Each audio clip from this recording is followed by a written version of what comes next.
Okay, it's being live streamed. I'm just going to check the link because that's the right thing to do.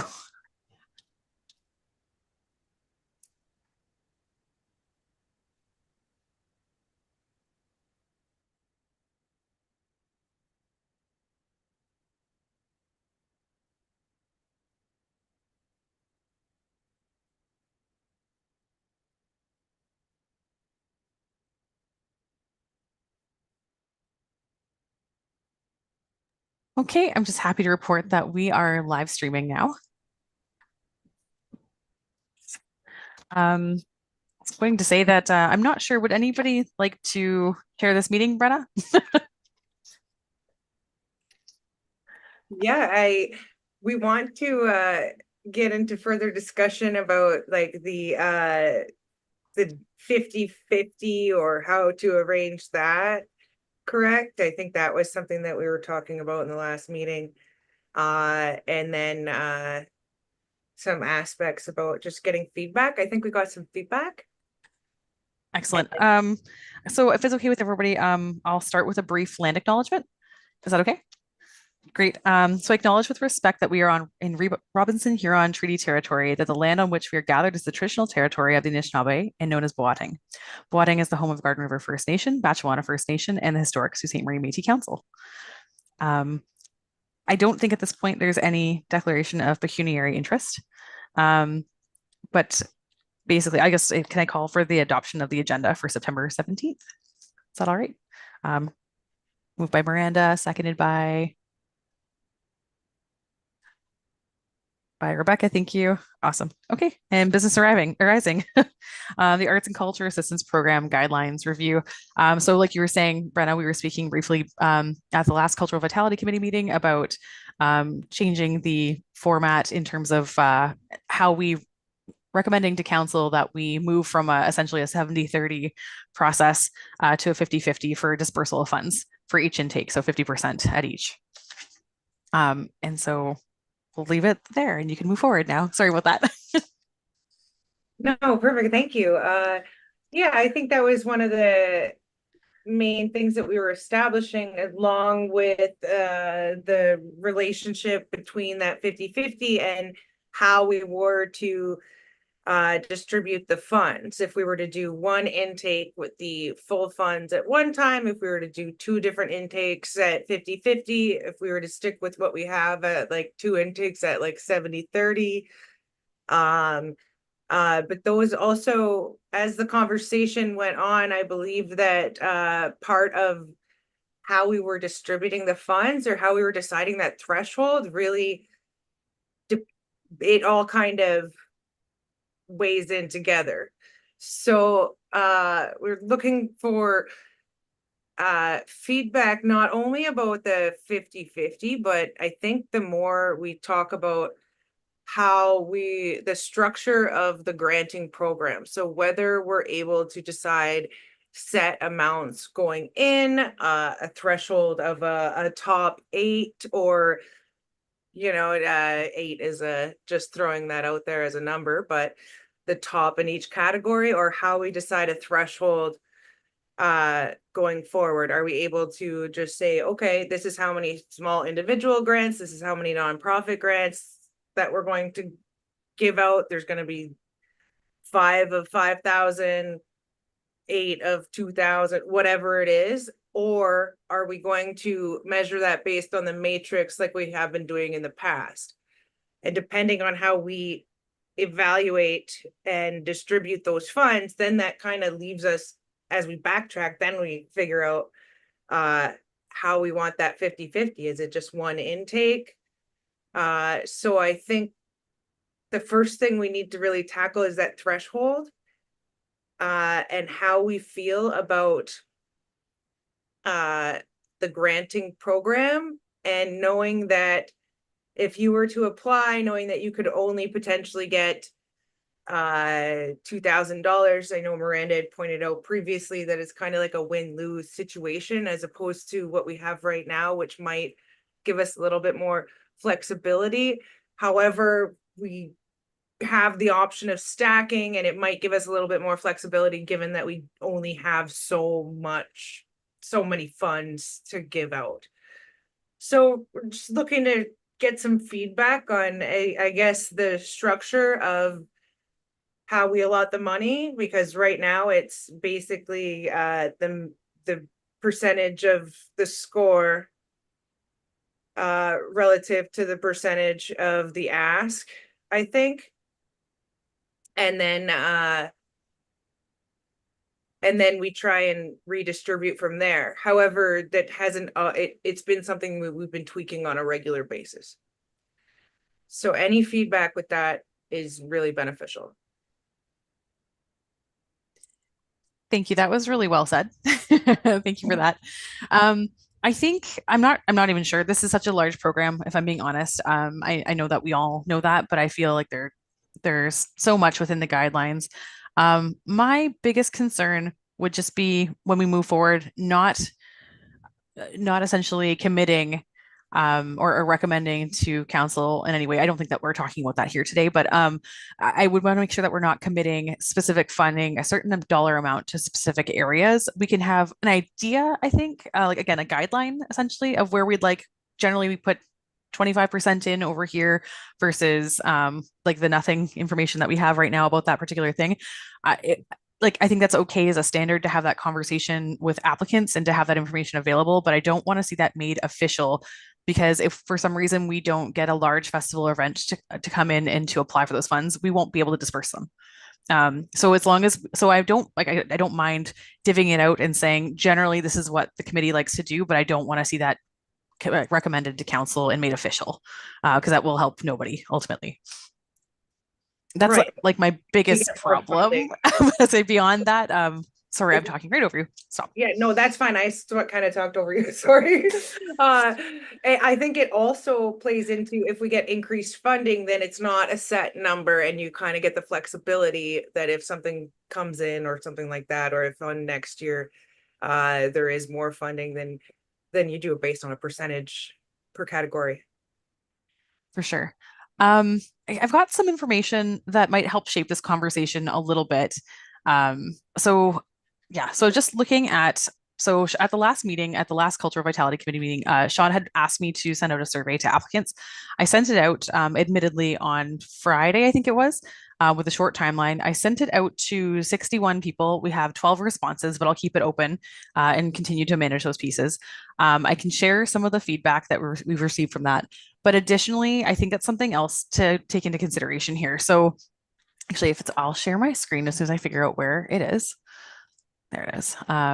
And again, like I think this will kind of shape the conversation because I think what we're looking at is again, like if we've had, I believe, I don't, again, like I didn't put it in a spreadsheet and analyze this specifically, but I think that we've had ultimately 61 unique applicants.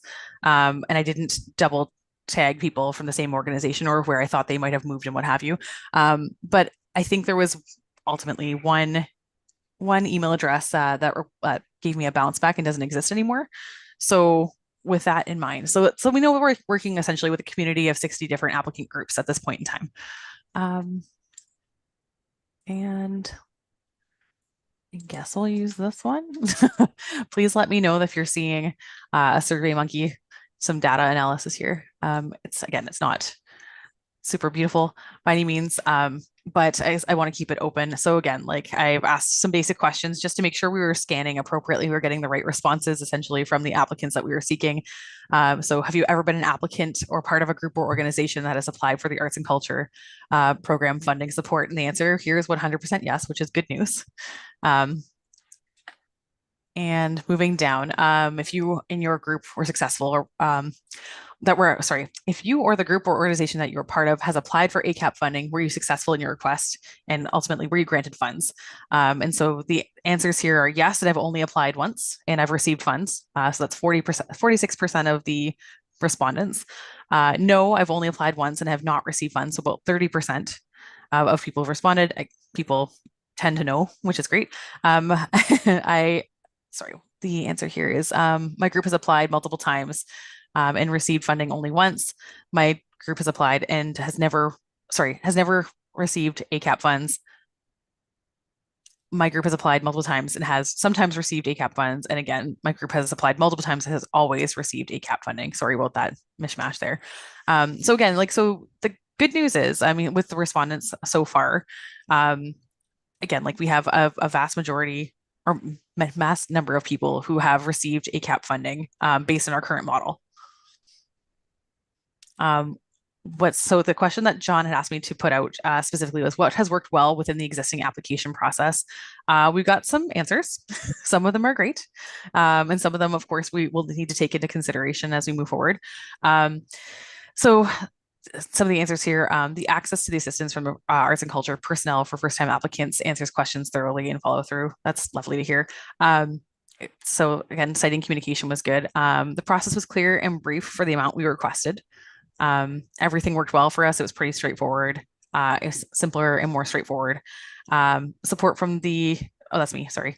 I'm not trying to say good things about myself, which is I appreciate this part. But ultimately, so yes, the application process was explained well. So people are happy there, which is nice. What did not work well with the existing application process? Some of the formatting in the fields of the form is what they're referring to. Um, it was a bit frustrating. The application is much too lengthy for both the artists applying and I would imagine the assessors evaluating them. Trying to fit the description of our requirements into the framework of the grant application, which I think we've all kind of been there when trying to assess and recognize that as well. As a new applicant in a small unregistered not-for-profit, having to demonstrate fiscal viability was difficult for this person. They can't really think of anything. They wrote their application, it was approved, they got the money. We ran our programs and did a follow-up. It was pretty smooth overall. Um, Too much emphasis on marketing and branding and attracting tourism. Those refer to questions within the application. This person has indicated they have an older computer and the search engine was not compatible with the new format. So I'm guessing that refers to the form itself. Um, Long waiting periods just to find out the application has been denied. There should be further instruction for those who apply so newcomers understand the process more clearly. The deadlines are too stringent. When they first applied 2 years ago, they were waiting on financial statements, which only made their application a day late, and they were denied because of this. Very lengthy, unclear decision-making time frame. 2 months, 6 months, or 3 weeks. Again, it has changed in time. And I'm happy to make these results available to you as well offline. I found the results of the reporting took longer than initially anticipated, and the deadline to find out if a grant was received got pushed back. Also, ACAP needs a bigger pool for funding. It seemed as though they have so many applicants, but so few saw any of the grant money. This person chose not to answer. Communication was lacking after submission. The financial statement forms could be better. And then, what do you think about the process should change? It could be made a bit more streamlined. That would be great because of our varied needs for these grants, make it more difficult and time consuming. With some constructive feedback and a look at other similar applications. So looking at other process submissions that people are familiar with. Solvency and success should not be a detriment to receiving funding. Growth and change should be supported. Making it simple and the ability to fill it out online without the burden of downloading documents, which is something we can definitely talk about. Our grant was small and very basic. Maybe if we had a bigger one with lots of moving parts, it would have been complex, but we're a small group that greatly benefited from the assistance.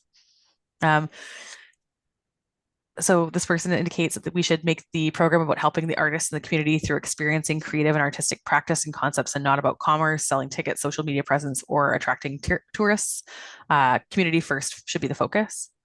The process is fine. We should get comfortable with the new process and understand what's required of us. Artists and groups that are starting out should get priority. It's difficult starting a nonprofit organization in the Sioux, as is then being denied funding from the arts division. It's also frustrating. Also, the entities that did receive funding should be shared with everyone via an email. If a group receives funding, that they should be ineligible the following year, so as to share the funds with multiple groups. There should be further clarity with the selection process. Those who didn't get chosen this year can make improvements to their applications for the following year. Overall, there was a lack in communication with applicants that could be improved. I won't be applying for this again. It was frustrating because our group could have really used the funds to support youth programming in the city. Definitely unfortunate, and I hope these funds are being allocated to groups that are using it towards bettering our city. Someone else has indicated streamline the process, a bigger pool of funding. So far, so good. And then more conversation about communication improvements, about using essentially not funding large groups as they have other avenues for funding that ACAP could be used to support smaller arts applicants. This is hard because I know that we all deliberate and take it so seriously. But the decision process was all over the place. I watched the live streams. The method of deciding who would or would not get funding should be sorted before starting the review process. The council had trouble deciding whether applicants should get half or a percentage or if the smaller applicants should. It all seemed very unfair. ultimately most larger applicants got funded and only a handful of smaller ones did. And so that's the basic feedback. Again, I can consolidate this. And I know how much we all put our hearts into this. And so as much as we have struggled to come to a decision-making process with a relatively small amount of funding available, I know that that's where this is coming from, and certainly on a frustration on behalf of the applicants as well. And so going back to the conversation that we started now with this information, um, in terms of what I'm hearing from this is like the applicants would like communication. They're satisfied with the lead up to the application process. Our forms could use some work. They want continued communication throughout the process while there's deliberation happening, if that time is extended.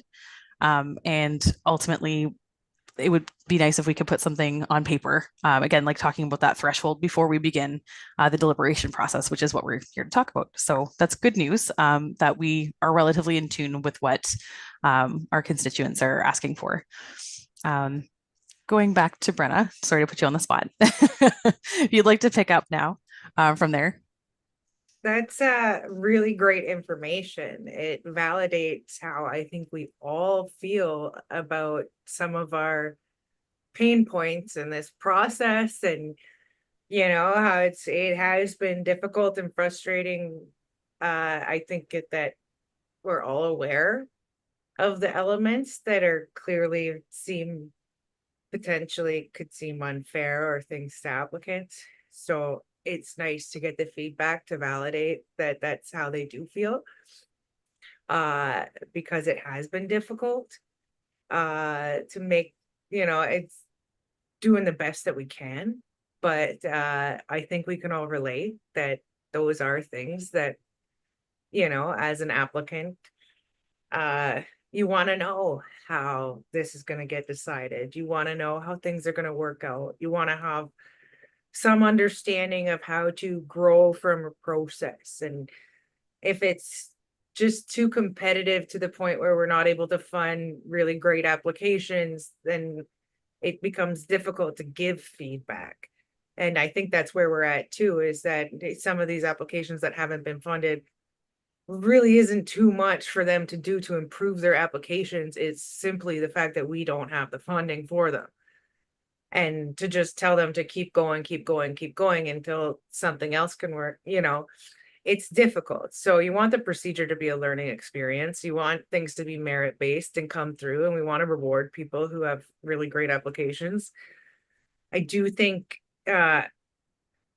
if we were able to make some adjustments in terms of following the ideas of smaller group funding and a little bit more experience over tourism, maybe we'd be able to get to a point where we can actually fund these under clear timelines without having such stress of viability. Personally, I see all the applications and I see the smaller ones being extremely worthwhile, but also the long-term projects being like even like just as viable in terms of needing the support to continue what they've been doing for years. And it's not a fair competition. And I don't know if anyone else has any suggestions on how to make it more of a fair competition, so that, if I know there's only four applicants getting the grant, then I could have been number 5, and that's just unfortunate, and I'll just try again next time, right? And that's a different perspective for me as an applicant, knowing only 4 were going to get chosen.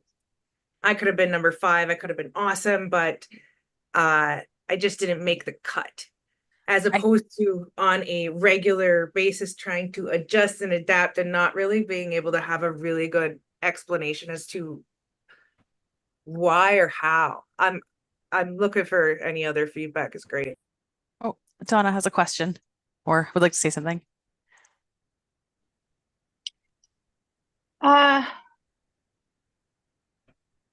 I think in my mind, to help understand or answer the questions that Brenna just posed, And as I look at the application, the application has priorities, but it doesn't have a very specific, and I know goals are not necessarily specific, but it doesn't have it says the goal is to provide funding support in line with the priorities in the cultural plan and foster growth and development of local arts and culture. So, and then there's other things, you've all read them. I know there's other things listed, opportunities for volunteers and support city initiatives, whatever. But I don't, nowhere do we say, and maybe we can't say that, or maybe it's going to be different all the time, but are we trying to fund more things? So more people get a cut of the action, or are we trying to fund fewer things? Are we like, I don't think, I feel like if it's even possible, I don't even know if it's possible, but I feel like if we don't have more structured set of objectives around the goal, other than meeting the program priorities and the criteria, like what's the rest of that? I'll leave you with those thoughts.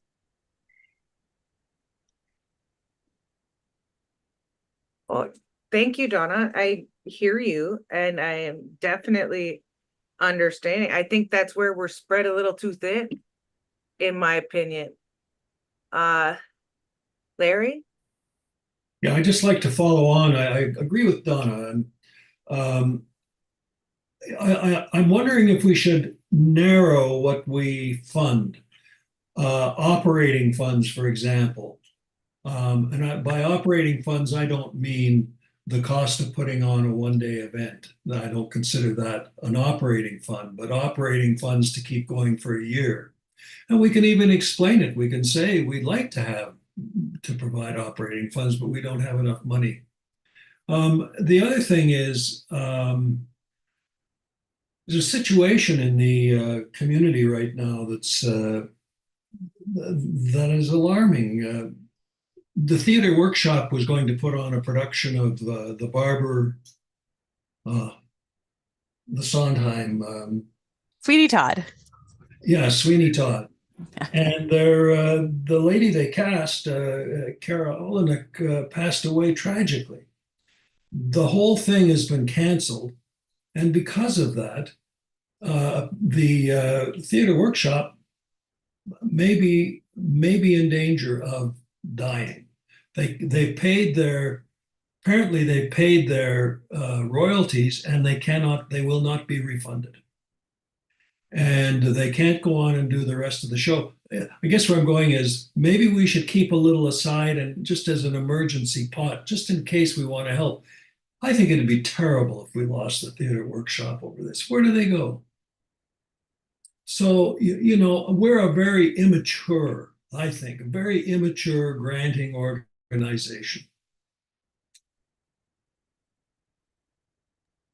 I would agree. And I know that the city has the power to do certain things. I'm just not sure what our power is. So if we were to streamline and kind of forget about operating and things like that, not forget about it, but make sure that the city is granting it on the other, through the other forms, through the other emergency bursaries and the other business ones, because I believe that we're spread too thin in some ways, and that we would love to be giving the opportunity to startups, but it makes it very difficult. And yes, some of these arts organizations need a contingency fund to be able to get through some rough times, or the thing to be able to get ahead again. So if we were able to do that and focus on those organizations, it's just, how do we separate, I think we're spread a little thin, because we in terms of making meaning, in terms of fostering growth and funding support on individual basis and as an artist, that's a huge thing to be able to keep for individual artists. and they don't have any other options. So in terms of that, that's the only reason why I focus more on the small and the individual, is because there aren't any other places for them to go. And the likelihood of getting a Ontario Arts Council grant or something like that might be more rare than what you're able to do and what you're able to bring to your own community. So that's where I see the importance of this arts and culture application program, because I see a lot of the other pillars of that cultural plan being met by our social equity program, by our tourism program, by a lot of other funds that are quite large and have the ability to provide the Sioux Theater Workshop at this time. I know the CAO's outgoing note was support volunteer programs. And so I don't know how we can better support the funding on other angles, because I'm not sure if we're able to, we've got $100,000 right now. I really wish we had more power to be able to fund all of these, but I would love to be able to endorse them or be able to have a little bit more power to get them more support from other city funding as well. But that's just my perspective. Rebecca, I know you.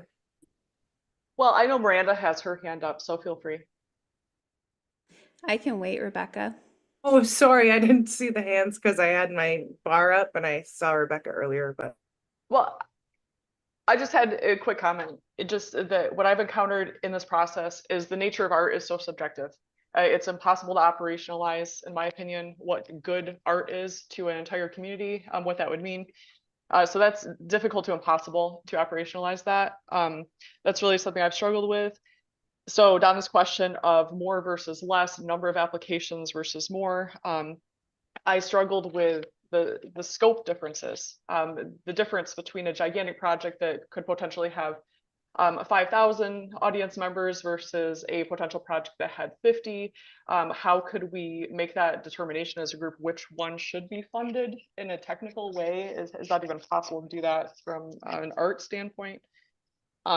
So I guess what I would hope for out of this is more clarity for the applicants so they understand walking into the process.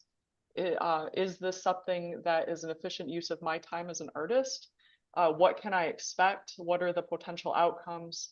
And more clarity is the word that I was searching for at the end of this process. Thank you.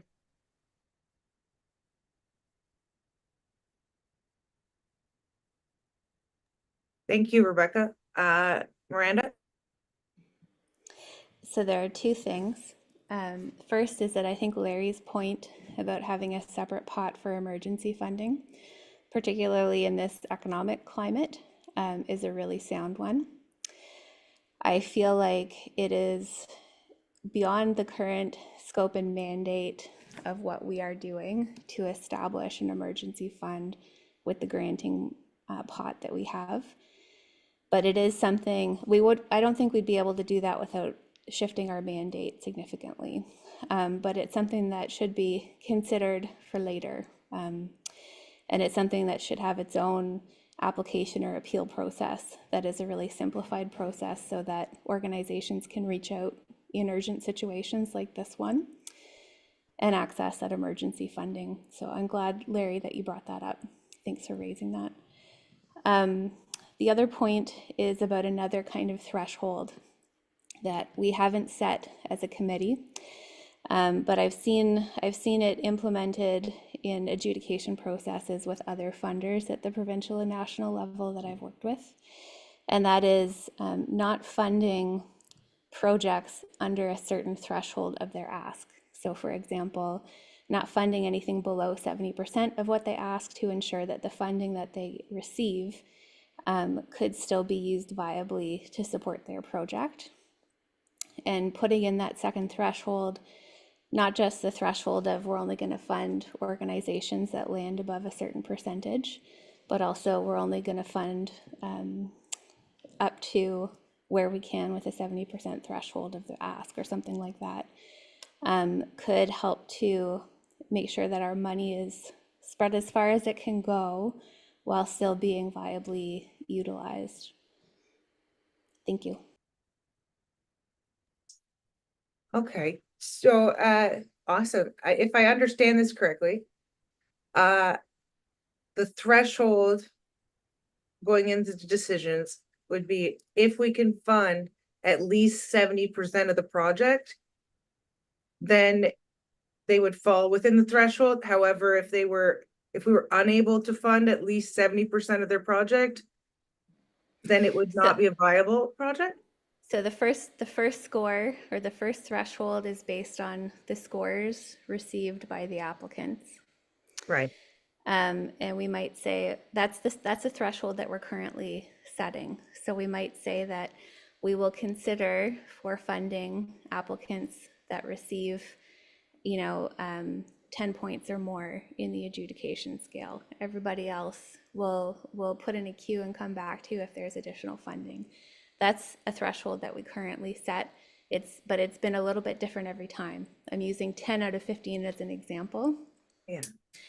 The second threshold is how much money do we have compared to what the asks are, and working within a set threshold. So if we decide, for example, that we are not going to fund anything below 70% of a specific project's request in order to maintain viability, so that we're not giving like a $10,000 request $2,000 and saying, here you go.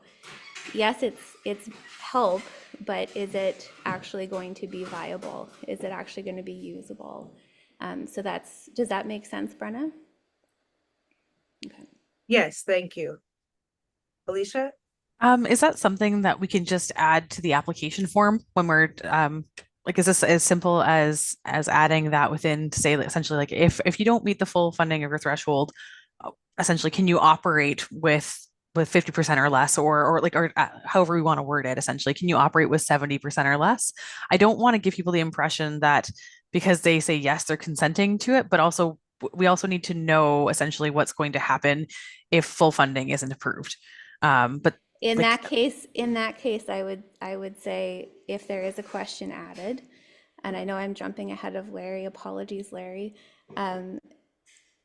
The question would be, would you still be able to execute your project with less money than requested, as opposed to putting a specific number yes. in there? But I have written a lot of grant applications, and I don't know that I've ever seen a question like that on an application. I understand why.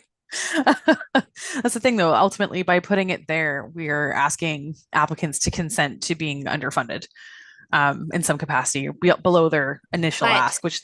But what I have seen in guidelines is some sort of wording that suggests that you may not receive all of the funding that you have requested.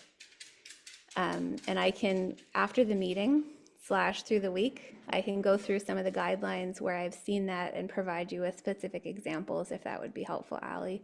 I don't have my file with me right now, but I can find some helpful wordings that may be useful as far as framing up that language. Very useful, thank you. Okay, so my understanding is that it's typically a best practice to fund at least 70% unless consented to otherwise. Not necessarily. We would decide on the threshold. 70% is one that I've used as an example. Okay.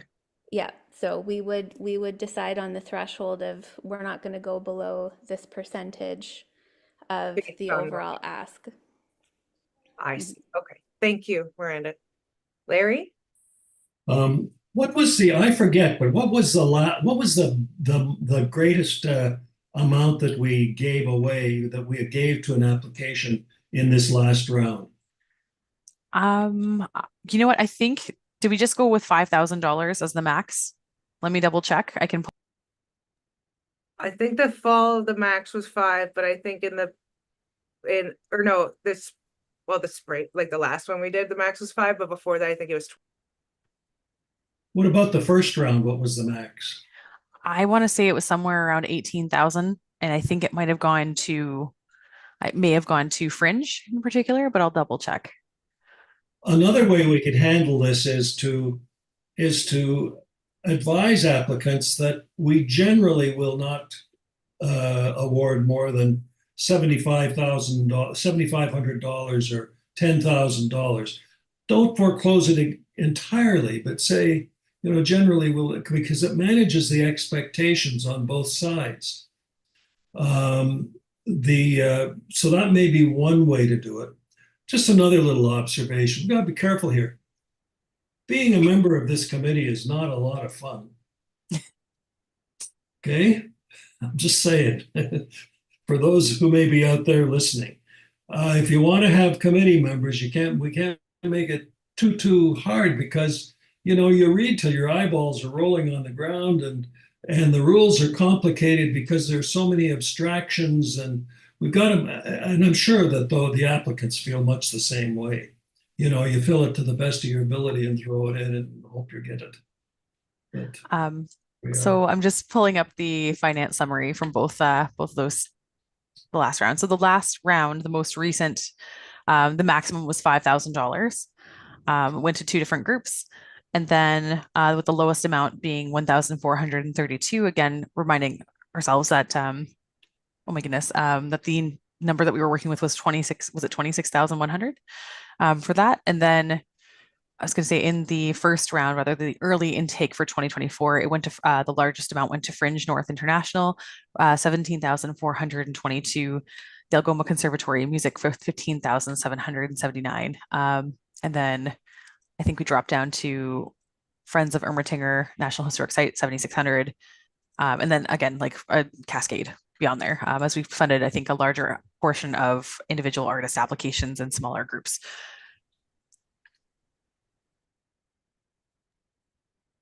Yeah, so I think that's very good feedback. It is very difficult. And I think that's the one thing that's making this a little bit, is we want to make it as fair as possible. And but I think we do need some very clear guidelines. And that's the only way that this is going to be as clear as possible. Comparing applications for $50,000 versus ones that are for $3 is impossible.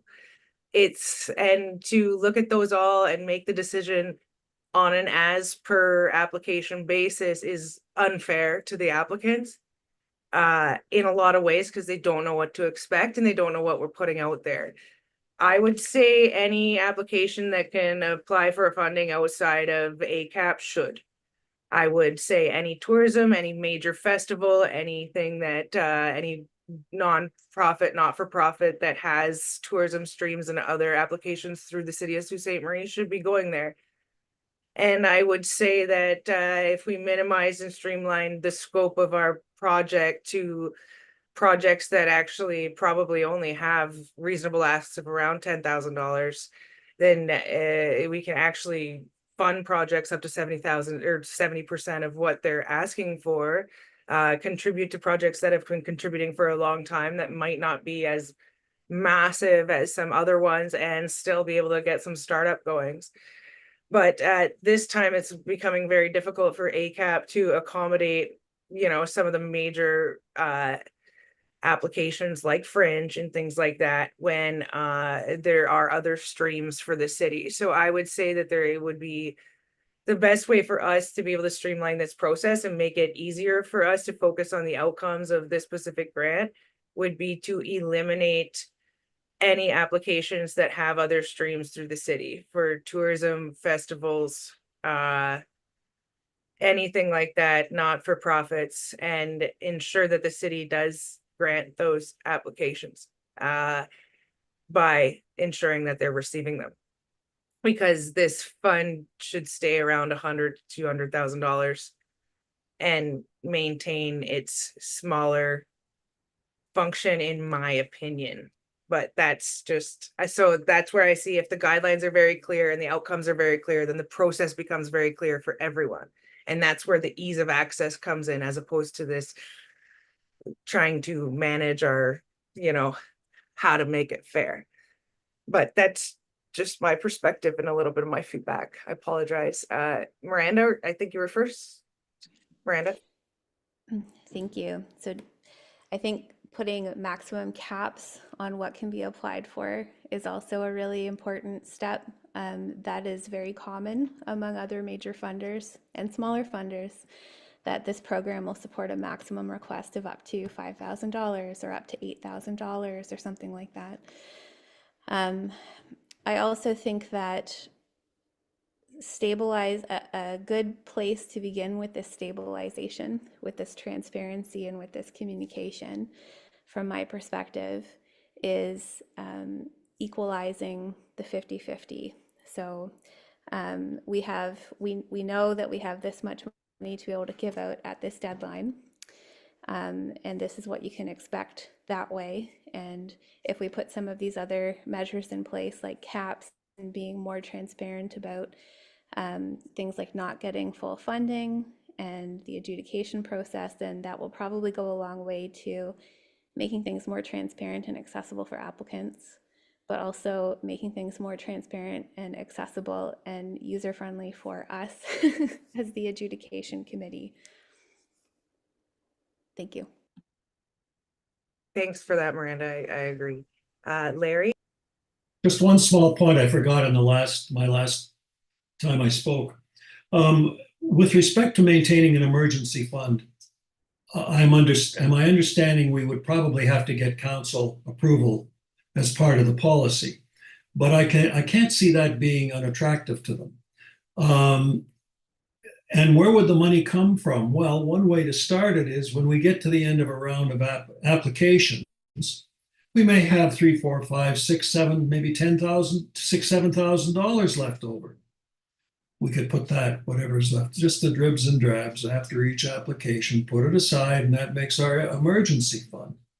Now, the consequence of that is that somebody's got to decide if it's a sufficient emergency, and that may not be such fun, which may be another reason why the city council might rather have a committee do it. But we are the only committee. I have a couple of thoughts about this, but I don't have them in order yet. Because I would really like to see, I would really like to see this. I see the value for sure. I think that I would like to say that we could be those people. Once we go into the area of indicating that there's, first, we haven't had money left over ever. So in one day, I hope that we do. But I was going to say, well, the exception of one round of intake a couple of years ago. Beyond that, though, there hasn't really been a lot of money to carry over. I worry a little bit, again, if we put it into an account, put it into I'll say like a category, that we then won't be able to access it. So if we don't give it to somebody, or if their application hasn't made it through our review process, and ultimately we decide to put the runoff from one of those intakes into an account, if we don't have an emergency by the end of the year, we just lose it.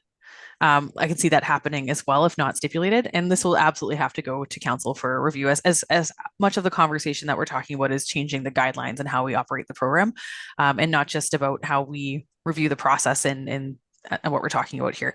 I think what we're looking at, and it's about 12:52, just being cognizant of time. I think what we're talking about here is a massive revamp of this process. I think it bears further conversation even as well. In the short term, what we decided at the last Cultural Vitality Committee meeting was, again, to divide that into 50-50. So it will appear in a council report to council, I believe, in the early October meeting, to be able to meet the needs of the current intake. But what we're talking about here is not something that I think that we can do and process and take care of before this next intake. So I'm glad we're having this conversation, but this needs to continue as well, is what I'm seeing here. So no rushing anything by any means, but knowing fully that we'll be moving into the early intake for 2025 with the current and existing guidelines, with 50% of funds reserved for first and second intake. So likely this will be something that we're moving into process for 2026. Everybody is aware and we're in agreement with that to this point. Okay, I just wanted to make sure. As much as we like to see change affect people quickly and positively, there's so many facets to this, and again, this different needs of the different groups across the city. I think we're probably looking at some consultation here a little bit more consistently, as well. And I think if it's okay, again, like I hate to cut us off, and we can continue speaking after this as well, after I finish here. But reasonably speaking, I'm out of office next week, and then we're looking at early October. And so in moving forward with this, I will put a like essentially an invitation out to establish another subcommittee meeting, and we can meet again in October and try and establish maybe some firm deadlines and get to some research and some work within that as well. Because right now this has been fantastic and really informative. But I'd like to see these things made more solid before the next we'll say into the new year, and consistently have a plan moving forward so that we can start to talk to our applicants about the process and how that may have changed, and really educate people early onward, so that no one is left out and missing an opportunity if they no longer meet the needs of this program or meet the threshold of this program. What about Donna? Right on. Donna, yeah. I'm here. Go. I'll make this quick and I'll think about it some more. So I'm in the car and I don't have access to be able to look.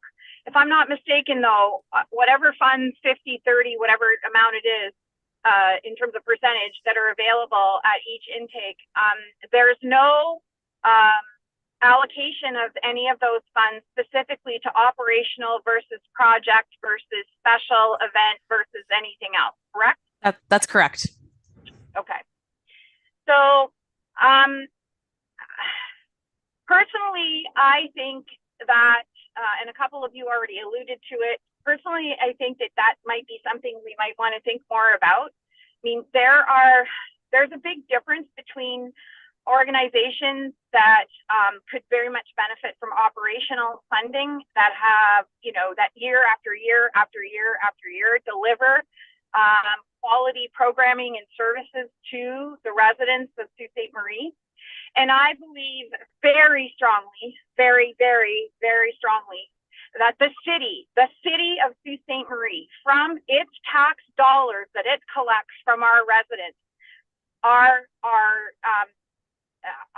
have a distinct role in supporting both operational and project-based arts programming and organizations, and they should not be left off the hook because we don't have enough money. We have shown through working together for the last, I don't know how many years now I've been doing this, that we can be successful. Grow the content of arts. We can grow we can grow who is supported by arts. We can grow what services and programming is delivered in the community. We can grow the number of people who are impacted by that, both young people and the audience in general. And this program deserves proper funding so that people like us, and proper funding is the $5 per person at a minimum. This program deserves that funding so people like us can do our job in helping to select the best ideas and supporting the best organizations and not having to worry have so little. They have a responsibility. They have a responsibility to fund it, and we need to hold the feet to the fire of the city in order to do that, do it honorably, and do it with purpose and value. Thank you, Donna. I completely agree. And I'm on board for fighting with it as opposed to minimizing the scope. I am on board with that. And thank you, because it makes it easier for us to realize that minimizing the scope feels like the position that we're in, but it shouldn't be. So however we can fight for it as a team, I'm with you on that one, Donna. I agree. Thank you, Brenna. Yeah, no, I think that's really good. Because if we do have the means, then we do have a lot of power. Is there any way of having someone from the Community Economic Development Fund come to our next subcommittee and provide us with some understanding of what is available to all applicants, not just the arts and culture, just some kind of, I know they have some major celebrations, funds and things like that. Maybe I'm not understanding them as well as I could. Maybe I could get some conversation with that group. I would love to see this happen. Let me figure this out.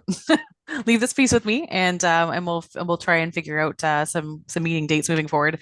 And I'll check with Virginia and make sure that this isn't somehow a conflict or something else. But either way, leave this piece with me, and I'll get it together. Cool. Larry? Just to echo Donna's comments, I agree completely. But from the applications we've gotten so far, one thing I've noticed is we're seeing the effects of diversity in Sault Ste. Marie. And the arts and funding the arts is a way that we help everybody get along better. You know, it is a time when it is really needed, not just for the arts program itself, but for our social cohesion and health.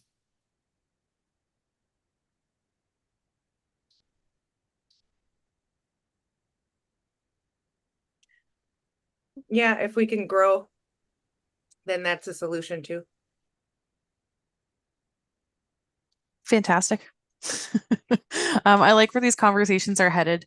In the short form or short term, as we're closing here, there were some comments that were mentioned within the the survey that are less relevant at this particular moment. But I want to make sure that you know that I'm aware. And moving forward, I want to be very clear with everybody that I was going to say that in terms of the application forms, if people are having issues with the application forms, I've actually worked with people in the past and different applicants to copy and paste and make that information available in a Word document and verify with them that's as submitted as they intend. And I'm willing to continue to do so. Unfortunately, we can't move away from the PDF system yet. I'm hoping that this will change in the near future, just as we move forward as an organization with different opportunities. But for now, we've not been able to have a Google link on the website that would make this a lot easier. And so please know that I'm aware of some opportunities that are upcoming, and I'm hoping we can institute them sooner than later, but pending other activity within the organization until I can talk more about that. But in the meantime, if there are any issues, I think reasonably speaking, let's move forward, have another meeting, if we could, maybe in early October, depending on the scheduling and availability, and we will bring it back. Again, there's some pieces that about this conversation that are larger about the process, and some about the short term about how we move forward into the early intake 2025 that could still be addressed. And so I think moving forward into the next meeting, we could talk about 2025, and then we'll talk again about the rollout moving forward as well. So a couple different conversations here that still need to happen. And thank you everybody for coming today. Would anybody like to call for adjournment, Bretta? Call for adjournment. Yeah. I'm sorry, just looking at the agenda here. Would anybody like to move to adjourn, please? Okay, Miranda, and second by. Okay, Larry, thank you very much. All right. Thank you again, everybody. This has been really good conversation, and I know that I'll be reviewing these notes for some time to come. And so as we move forward, and I can circulate this before the next meeting, I'll be in touch soon. Everybody take care.